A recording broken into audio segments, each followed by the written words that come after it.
नमस्कार दोस्तों, कैसे हैं आप सब लोग। उम्मीद है आप सब अपने घर पर स्वस्थ होंगे, सुरक्षित होंगे, अपना और अपने परिवार वालों का ध्यान रख रहे होंगे। मैं महेश पाल आपका स्वागत करता हूं फिटनेस मैनिया पर। जैसा कि आप लोगों को पता है कि नेचर जो रहता है, नेचर कभी भी स्टेबल स्टेट में नहीं रहता है, हमेशा डायनामिक स्टेट में मेंटेन रहता है। इंडिया एक सब ट्रॉपिकल कंट्री हुई और सब ट्रॉपिकल कंट्रीज़ में जो प्रेजेंट टाइम में प्रॉब्लम चल रही है दैट इज़ डेंगू। डेंगू से पहले और भी प्रॉब्लम्स आई जो कि वर्ल्ड वाइड फैली थी। जिस तरीके से कोरोना रहा था, जिस तरीके से ब्लैक फंगस रहा था, उसी तरीके से अभी प्रेजेंट में जो प्रॉब्लम चल रही है वो चल रही है डेंगू की।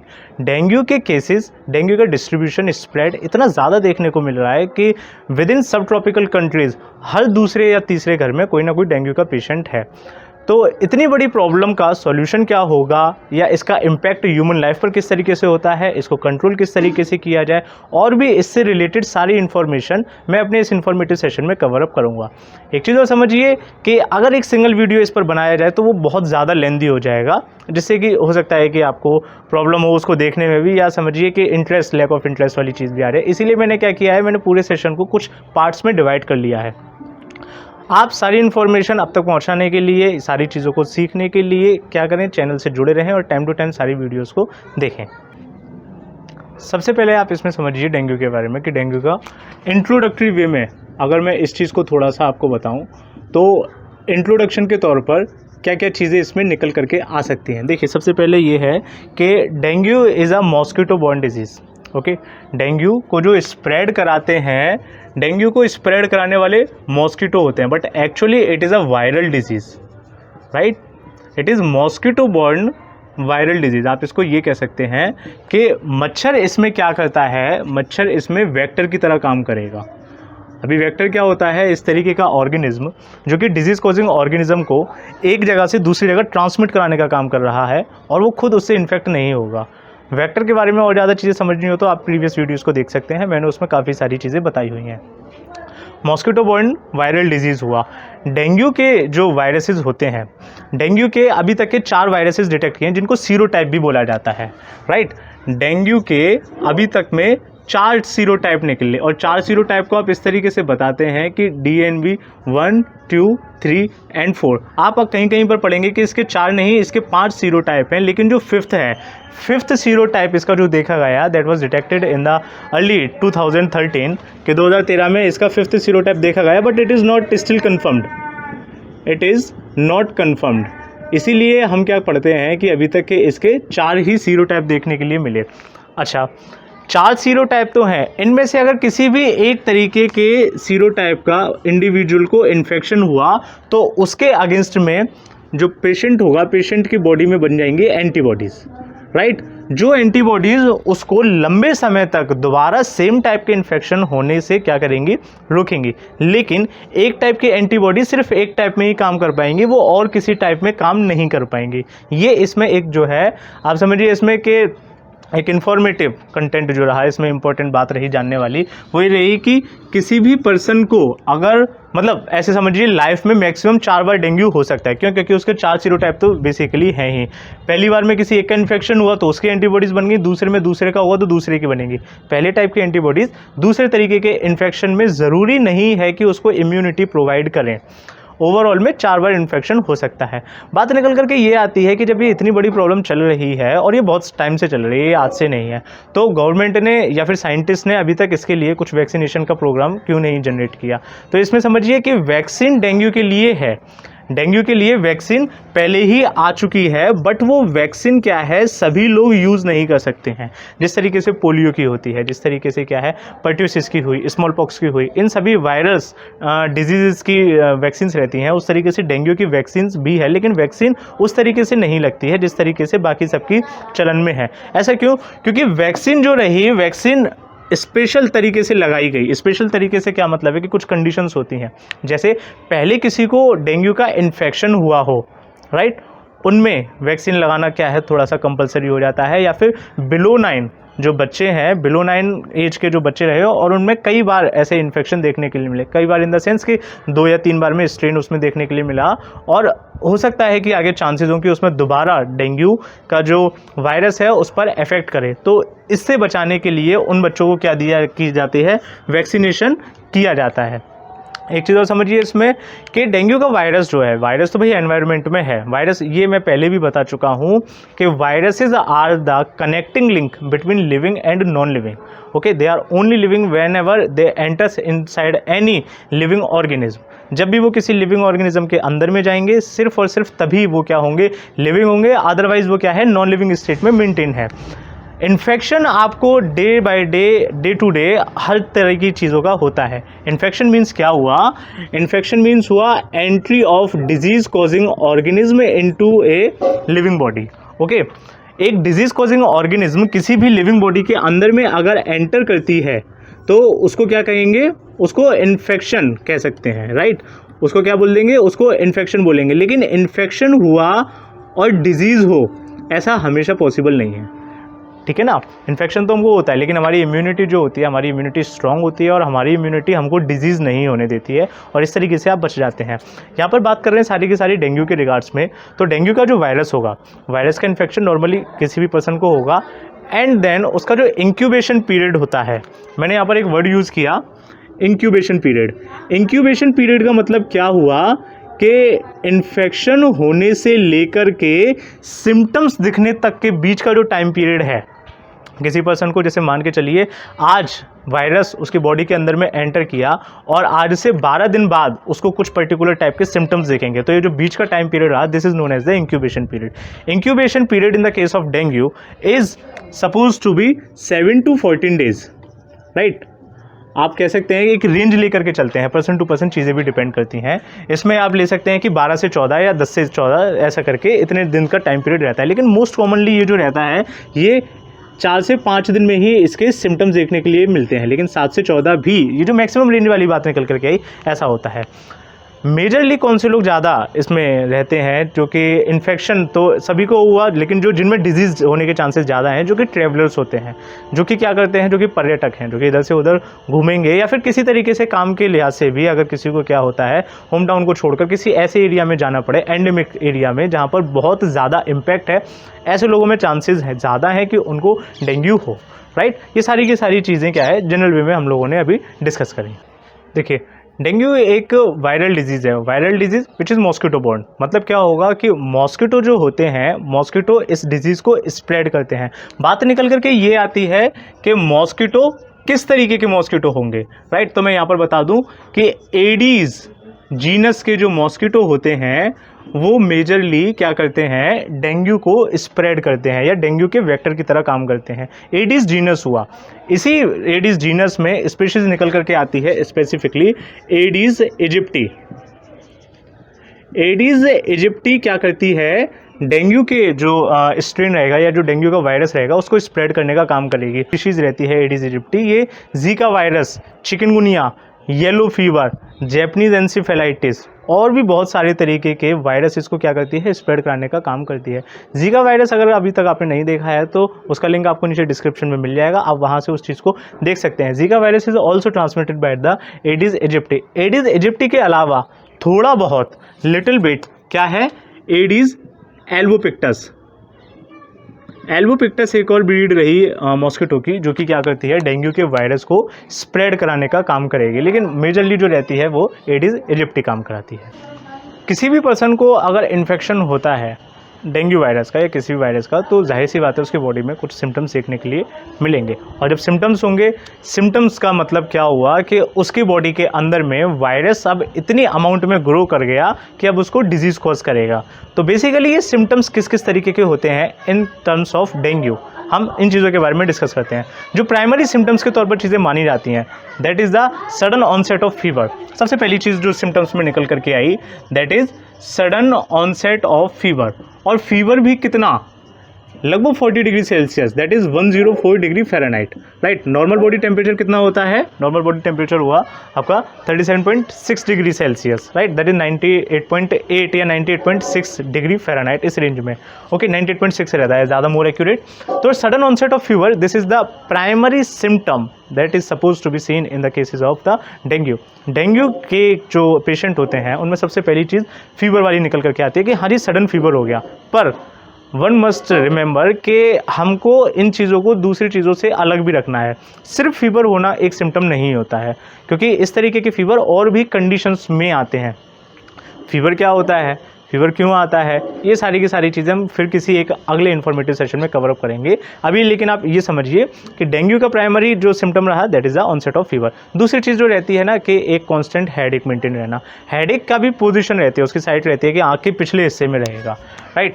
दूसरी चीज़ जो इसमें निकल करके आई that is headache. Headache constant headache maintain रहेगा, सर में दर्द बना रहता है आँख के पिछले वाले हिस्से में, ये वाली चीज़। तीसरी चीज़ जो इसमें रहती है that is muscular and joint pain. जो इसमें देखने को मिला उसमें रहता है कि मस्कुलर एंड जॉइंट पेन वाली कंडीशन देखने के लिए मिलती है, और जॉइंट पेन इतना ज़्यादा सीवियर होता है कि इसी की वजह से इसको ब्रेक बोन फीवर भी कहते हैं। डेंगू का जो दूसरा नाम है ब्रेक बोन फीवर, इसको ब्रेक बोन फीवर भी बोला जाता है ना, कि हड्डियां टूटने जितना दर्द होता है, इस तरीके की चीज़ें। अच्छा, ये और इसके साथ साथ में क्या होता है, इसके साथ में और भी सिम्टम्स आते हैं, जैसे कि वॉमिटिंग, नोजिया वाली चीज़ें आ गई निकल करके। वॉमिटिंग, नोजिया और पर्सन टू पर्सन चीज़ें और भी ज़्यादा वेराई करती हैं। दूसरी चीज़ कि जब कंडीशन सीवियर हो जाते हैं, नॉट सिमिलर, जब कंडीशंस बहुत ज़्यादा सीवियर हो जाती हैं तो ये चीज़ें इतनी आम नहीं रहती हैं, उसमें स्किन में पैचेस बनते हैं, राइट। स्किन पे क्या होगा, आप इस तरीके से समझिए कि white island in the sea of red, इस तरीके के वाइट पैचेस देखने के लिए मिलते हैं। पैचेस बनेंगे, पैची स्किन हो जाएगी। और कंडीशन और ज़्यादा सीवियर हुई उस चीज़ में आपको देखने को मिलता है डेंगू शॉक सिंड्रोम। ये थोड़ी सी स्पेशल चीज़ है जिसको मैं एलेबोरेट और ज़्यादा करूँगा, जिसका मैंने नाम लिखा डेंगू शॉक सिंड्रोम। और जो दूसरी चीज़ इसमें निकल करके आती है that is dengue haemorrhagic fever. Haemorrhagic fever, dengue haemorrhagic fever और डेंगू शॉक सिंड्रोम, इन दोनों के बारे में हम लोग एलेबोरेटेड वे में अभी डिस्कस करेंगे। आप समझिएगा इसमें कौन कौन सी चीज़ें रहती हैं, राइट। तो सभी सिम्टम्स के तौर पर ये चीज़ें रही। अब इसके आगे समझिए कि डेंगू शॉक सिंड्रोम और डेंगू हीमोरेजिक फीवर में क्या हो। अब समझिए, डिजीज़ की सीवियरिटी के बिहाफ पर पूरे डिजीज़ को किसी भी पेशेंट में 3 स्टेजेस में डिवाइड किया, राइट। 3 स्टेजेस कौन कौन सी निकलती हैं, one is the febrile, severe या क्रिटिकल, और जो तीसरी होती है वो होती है रिकवरी। ओके, तीनों कंडीशंस में समझिए क्या क्या होता है। जो फेब्राइल स्टेज है, फेब्राइल स्टेज में वही सारे सिम्टम्स प्राइमरी तौर पर देखने के लिए मिलते हैं जिनके बारे में हमने अभी डिस्कस किया कि भाई पायरेक्सिया हुआ। पायरेक्सिया बेसिकली फीवर को बोलते हैं, जब बॉडी का टेम्परेचर एक नॉर्मल रेंज से ऊपर बढ़ने लगता है, देन उस कंडीशन को पायरेक्सिया बोल दिया। तो इसमें क्या रहा कि बॉडी का टेम्परेचर एबव 40 डिग्री सेल्सियस है, at 40 degree Celsius means 104 degree Celsius. पहली चीज़ कि कितना हो गया कि 104 डिग्री सेल्सियस का क्या हो गया, बॉडी टेम्परेचर हो गया। दूसरी चीज़ इसमें क्या रहती है कि नोजिया, वॉमिटिंग वाले सिम्टम्स, ये वाली चीज़ें देखने के लिए मिलती हैं। मस्कुलर जॉइंट पेन, ये वाली चीज़ें देखने के लिए मिलती हैं, है ना। ये सारी चीज़ें अभी हम डिस्कस कर चुके थे। इसके बाद में जो दूसरी चीज़ इसमें देखने के लिए मिलती है वो रहती है ब्लीडिंग, राइट। ब्लीडिंग किस तरीके से होती है कि जो म्यूकस मेम्ब्रेन रहेगी आपकी नोज़ की या माउथ की, उनकी रप्चरिंग होगी, एंड रप्चरिंग होने के बाद में क्या होता है, इसमें ब्लीडिंग होगी, ठीक है। Bleeding from mouth and nose, ऐसी वाली चीज़, ये वाली चीज़ इसमें देखने के लिए मिलती है, ठीक। और इसके साथ में क्या होता है कि इसमें बाइफेजिक फीवर देखने के लिए मिलता है, जो कि बाइफेजिक मतलब कि जो बार बार आता रहेगा, बार बार इस तरीके से, जैसे कि 2 दिन के अंतराल में, 3 दिन के अंतराल में। Don't get confuse over with the fever of the malaria. Malaria में भी सेम चीज़ें देखने के लिए मिलती हैं कि एक पर्टिकुलर टाइम पीरियड के बाद में फीवर क्या करता है, रिटर्न बैक करता है। इसीलिए सिर्फ और सिर्फ फीवर के बेसिस पर आप ये नहीं कह सकते हैं कि पर्सन को डेंगू है, मलेरिया है या टाइफॉइड है ना। इसके लिए और भी तरीके के टेस्ट्स होते हैं। ओके, तो मैंने क्या बताया यहाँ पर कि ब्लीडिंग होगी एंड देन बाइफेजिक फीवर देखने के लिए आपको यहाँ पर मिलता है। इसके बाद में समझिए, और ये तो प्राइमरी चीज़ें रहीं। प्राइमरी चीज़ों में ये वाले सिम्टम्स जो है लगभग पर्सन को 3 से 5 दिन तक या 5 से 7 दिन तक देखने के लिए मिलते हैं, मतलब फेब्राइल वाली फेज़।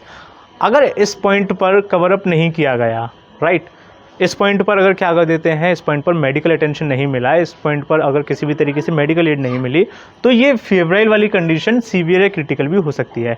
सीवियर या क्रिटिकल कंडीशन जो होती है, इसमें क्या होता है, इसमें बेसिकली ये वाली कंडीशन किसी को डायरेक्टली कब होगी कि जब एक से ज़्यादा सीरोटाइप एक साथ इन्फेक्ट कर दें किसी भी इंडिविजुअल को। जैसा थोड़ी देर पहले देखा था कि डेंगू के 4 सीरोटाइप्स रहे, 1 2 3 4। एक बार में एक से ज़्यादा का अगर इन्फेक्शन हो जाए तो क्रिटिकल कंडीशन एक बार में निकल करके आएगी। इसके अंदर में क्या होता है, इसके अंदर में जो चीज़ें देखने के लिए मिलती हैं, इसमें आती है आपकी dengue haemorrhagic fever. Dengue haemorrhagic fever में क्या हुआ क्रिटिकल कंडीशन में कि इंटरनल ब्लीडिंग होने लगेगी, राइट। बॉडी के अंदर में क्या होगा, बॉडी के अंदर में प्लाज्मा लीकेज वाली चीज देखने के लिए मिलेगी, प्लाज्मा लीकेज। अच्छा, अब इसको कंसेप्ट को थोड़ा सा जोड़ करके देखिए। ऐसा है कि ब्लड अंदर ब्लड वेसल्स में फ्लो कर रहा है, अब वो ब्लड वेसल्स में फ्लो ना करके क्या करे, ब्लड वेसल्स के बाहर में ऊज आउट हो जाए, जिसकी वजह से क्या होगा, ब्लड का प्रेशर कम हो जाएगा। ब्लड का प्रेशर कम हो जाएगा तो ऑर्गन्स तक जो ब्लड पहुंचना चाहिए, जो कि ऑक्सीजन लेकर जा रहा है, वो ऑक्सीजन नहीं पहुंच पाएगी, जिसकी वजह से ज़्यादा सीवियर कंडीशंस में क्या हो सकता है, मल्टी ऑर्गन फेलियर वाली चीज़ें भी देखने के लिए मिल सकती हैं। प्लाज्मा लीकेज की वजह से क्या हुआ कि हार्ट रेट बढ़ेगा, इंक्रीज्ड हार्ट रेट बढ़ा, और बीपी क्या हुआ, कम हुआ। इसी चीज़ को, ये जो बीपी लो हुआ, इसी बीपी लो वाली सिचुएशन को हमने क्या बोला है कि यही रहता है dengue shock syndrome. Dengue shock in the sense, यहाँ पर दोनों चीज़ों को थोड़ा सा अलग करके समझिएगा कि हीमोरेजिक फीवर और dengue shock syndrome is actually the condition, right. ये एक ऐसी कंडीशन है जिसमें बॉडी शॉक में चली जाती है। क्यों? क्योंकि ब्लड प्रेशर बहुत ज़्यादा रिड्यूस हो गया, हार्ट रेट काफ़ी ज़्यादा इंक्रीज होगा, क्योंकि वाइटल ऑर्गन्स तक सप्लाई करनी है लेकिन वो सप्लाई जा नहीं पा रही है, क्योंकि बीच में ही क्या हो जा रहा है, प्लाज्मा लीकेज वाली चीज़ें हो जा रही हैं, जिसकी वजह से क्या हो जाएगा कि ऑर्गन फेलियर की कंडीशन हमको देखने के लिए मिलेगी। Dengue shock syndrome and dengue haemorrhagic fever, वो दोनों ही चीज़ें इसमें क्या है, देखने के लिए मिलती हैं, shock syndrome and the haemorrhagic fever. और होगा कब, जब एक से ज़्यादा टाइप के सीरोटाइप्स एक बार में पर्सन को क्या कर दें, इन्फेक्ट कर दें, उसकी बॉडी पर क्या करें, अटैक कर दें, तब ये वाली चीज़ें देखने के लिए मिलती हैं। बहुत ज़्यादा सीवियर कंडीशन हो जाती है। अगर इस पॉइंट पर भी मेडिकल अटेंशन नहीं मिली देन पर्सन में डाई, ठीक है, उस पॉइंट पर क्या होती है, डेथ हो जाती है। फर्दर इसके बाद में अगर मान के चलते हैं कि इस तरीके की चीज़ें हो गई एंड देन ट्रीटमेंट भी मिल गया, ट्रीटमेंट अवेलेबल हुआ, तो क्या होता है, फिर बॉडी की रिकवरी होती है। रिकवरी होने में टाइम लगता है ना। रिकवरी होने में जो, क्योंकि प्लाज्मा लीकेज हुआ है, अच्छा, प्लाज्मा लीकेज की वजह से क्या होगा, बॉडी पर रैशेस देखने के लिए मिलेंगे, बॉडी पर इसमें पैचेस बनते हैं। पैचेस भी अलग अलग तरीके के बनेंगे। पहले जो बनते हैं, पहले फ्लश्ड स्किन के पैचेस बनते हैं। जो प्राइमरी में पैचेस बनेंगे वो फ्लश्ड स्किन पैचेस बनेंगे, वो कुछ इस तरीके के रहेंगे जैसा कि मैंने इमेज में दिखाया है। फ्लश्ड स्किन शुरुआती दौर में, क्रिटिकल में, और फ्लश्ड स्किन के बाद में जो दूसरे तरीके के पैचेस बनते हैं वो बनते हैं measles like patches, measles like patches, right. ये वाली चीज़ें भी इसमें देखने के लिए मिलती हैं, क्योंकि साइंस एंड सिम्टम्स कुछ ऐसा हुआ जो कि बॉडी में बाहर से देख रहा है, डॉक्टर उस चीज़ को ऑब्जर्व कर पा रहे हैं और पर्सन उन चीज़ों को फील कर रहा है, तभी तो आया ना साइंस एंड सिम्टम्स वाली चीज़ें, ठीक है। तो ये चीज़ें देखने के लिए मिलती हैं। फर्दर इसके बाद में अगर ट्रीटमेंट चल रहा है तो पर्सन का क्या होगा, रिकवरी होगी। रिकवरी में क्या क्या चीज़ें होती हैं, देखिए, विद इन द बॉडी जो प्लाज्मा लीकेज हो गया है उसका रीएब्जॉर्प्शन होता है। तो सबसे पहली चीज़ इसमें जो निकल करके आती है that is reabsorption of plasma. Body के अंदर में ही क्या होगा, जो लीक्ड कंटेंट रहा था ब्लड वेसल्स से, उनका क्या होगा, रीअब्जॉर्प्शन वाली चीज़ देखने के लिए मिलेगी। अच्छा, जो कंटेंट लीक हो चुका था वो अब क्या हो जाएगा, उसका एक्यूमुलेशन भी देखने के लिए मिलता है। मैं आपको सारी चीज़ें बता रहा हूँ कि सीवियरिटी किस किस तरीके से हो सकती है। जो फ्लूइड था, फ्लूइड का एक्यूमुलेशन हो सकता है, फ्लूइड में accumulate in the chest cavity और इन द एब्डोमिनल कैविटी, है ना। ये वाली चीज़ें भी इसमें देखने के लिए मिलती हैं कि फ्लूइड का क्या हो गया, फ्लूइड इकट्ठा हो गया, फ्लूइड जमा हो गया, जिसकी वजह से क्या होता है, जिसकी वजह से और दो चार तरीके के इसमें प्रॉब्लम्स देखने के लिए मिलते हैं। आप अल्टीमेटली इसमें ये समझ सकते हैं कि फ्लूइड एक्यूमुलेशन होगा, fluid accumulation in chest and abdominal cavity, right, abdominal पेट वाला हिस्सा, ओके, एब्डोमिनल कैविटी में। तीसरी चीज़ इसके बाद में जो निकल करके आती है कि इसमें भी स्किन पैचेस बनेंगे। स्किन पर पैचेस किस तरीके से बनेंगे कि फील्ड ऑफ स्किन देखने के लिए मिलेगी यहाँ पर, है ना। और यहाँ पर जो होती है ना, किसी किसी पर्सन में क्या होता है, यहाँ पर सीवियर इचिंग वाली चीज़ें देखने के लिए मिलती हैं, बहुत ज़्यादा खुजली वाली चीज़ें रहेंगी। तो severe etching and peeled of skin, ये कुछ बेसिक सी चीज़ें हैं जो कि इंडिविजुअल टू इंडिविजुअल सिम्टम्स वेराई करते हैं। इनमें सबसे जो इंपॉर्टेंट चीज़ निकल करके आती है डेंगू शॉक सिंड्रोम में। आप जरा इस चीज़ को भी थोड़ा सा समझिए कि डेंगू शॉक सिंड्रोम में जो सबसे बड़ी दिक्कत निकल करके आती है वो ये रहता है कि यहाँ पर रहता है थ्रोम्बोसाइटोपेनिया। थ्रोम्बोसाइटोपेनिया का मतलब क्या हुआ, ये सारी की सारी सीवियर या क्रिटिकल वाली चीज़ों में निकल करके आएंगे। वो इंपॉर्टेंट पॉइंट जो कि बीच में रह गया था मैं उसको यहाँ पर कवर करता हूँ कि प्लेटलेट्स काउंट बहुत ज़्यादा रिड्यूस हो जाता है। ओके, प्लेटलेट्स जो कि क्या है, ब्लड सेल्स का ही एक हिस्सा है, एक टाइप है।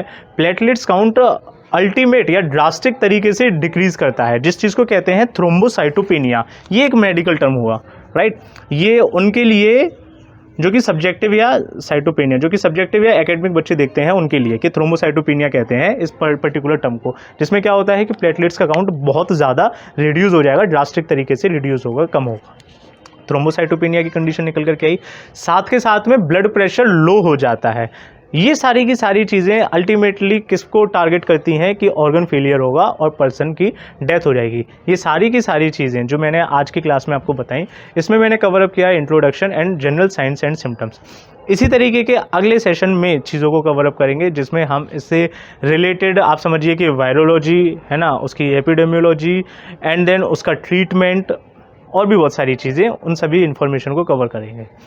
होप सो आपको जो मैं इन्फॉर्मेशन देना चाहता हूँ वो आप तक सही तरीके से पहुँची होंगी। इन केस अगर आपको ये चीज़ किसी भी तरीके से कुछ भी डाउटफुल लगे, then you can comment in the comment section, है ना, और वो चीज़ मुझ तक पहुँच जाएगी एंड मैं कोशिश करूँगा कि मैं उस चीज़ को आपकी को सॉल्व आउट करूँ। मेरे चैनल का या मेरा मोटो सिर्फ यही है कि मैं जितनी भी ये प्रैक्टिकल लाइफ में चीज़ें चलती हैं जिनके बारे में लमसम सभी को पता होना चाहिए और नहीं पता होता है, तो मैं साइंटिफिक चीज़ों को ईजी लैंग्वेज तक आप लोगों तक पहुँचाने का काम करता हूँ। Hope so you like the video, you like the content. Thanks for watching.